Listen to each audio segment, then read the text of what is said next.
या सगळ्यासाठी मी तुझ्या आयुष्याची वाताहत नाही ना करू शकत। पुन्हा तेच। अहो तुम्ही माझी काळजी का करताय? मला तुझ्या इतकीच तुझ्या परीक्षेची काळजी आहे ग। बाबा मी मेहनत केली आहे ना, मग त्याचे रिझल्ट्सही नक्की मिळतील। बाबा हे सगळं घडलं म्हणून माझा अभ्यासाकडे दुर्लक्ष होईल असं काही नाहीये। तुम्ही बघाच, मी परीक्षेत आणि सीईटी मध्ये खूप चांगले मार्क मिळवेन आणि इंजिनिअरिंगला ऍडमिशन सुद्धा घेईन। तुम्ही घरी यायचं, त्या दोघांच्या पत्रिका बघायच्या आणि हे लग्न जुळत नाही म्हणून सांगायचं, कारण मला ती वृंदा सून म्हणून पसंत नाही, कळलं? मग तुम्ही घरी यायचं आणि सांगायचं, म्हणजे मी लग्न मोडायला मोकळी। कसं गुरुजी? हो किती वेळ फोनवर बोलताय? मला मोकळं करा ना पटकन। हो हा बरं का, तुम्ही सांगितलेलं 100% खरं आहे ना? हो मी समोर राहू ना तुमच्यावर? कुणाशी बोलताय? कुणाचा फोन आहे?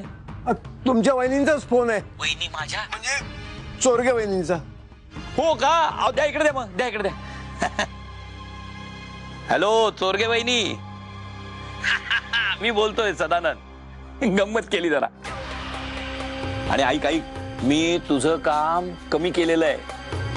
प्रसादचं आणि वृंदाचं लग्नाचं जसं ठरतंय असं कळलं ना, दोघांच्या पत्रिका घेऊन गुरुजींकडे आलो होतो। हो, आणि गुरुजींनी सांगितलंय दोघांच्याही पत्रिका 36 गुणांनी जुळतायत, हो की नाही? आयटी इंजिनियर व्हायचं होतं ना तुला? चोरगेंच्या दुकानातल्या पुड्या बांधत बस आता घरात, आणि त्याचबरोबर तुझी आयटी इंजिनिअरिंगची स्वप्न सुद्धा बांधून टाक। सायली तू प्रॉब्लेम सॉल्व्ह करणार आहेस की नाही?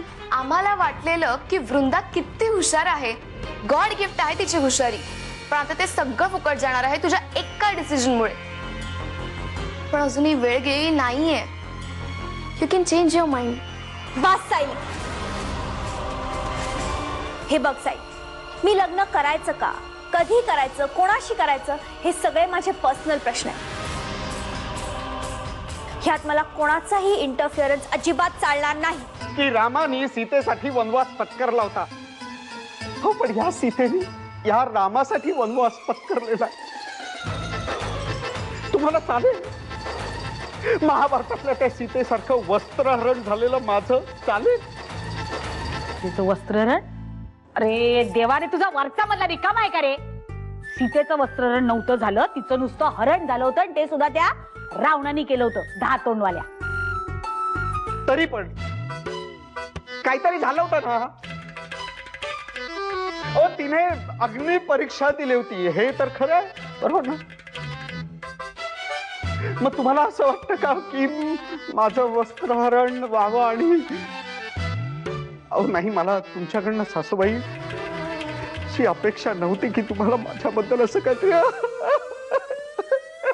आई प्लीज, तुझ्या मनात काय चाललंय ना ते मला सांग।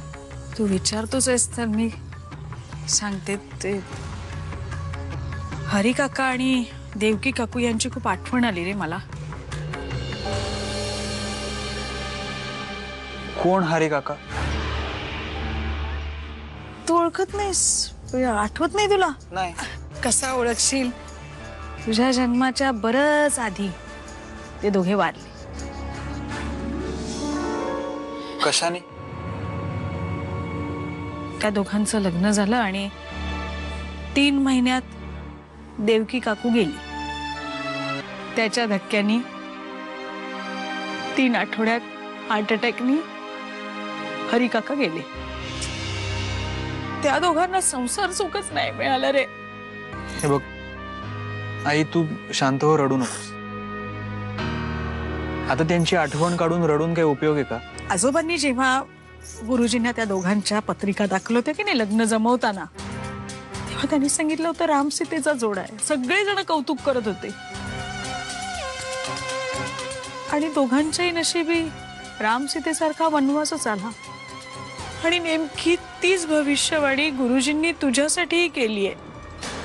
आता कसं होणार रे प्रसाद?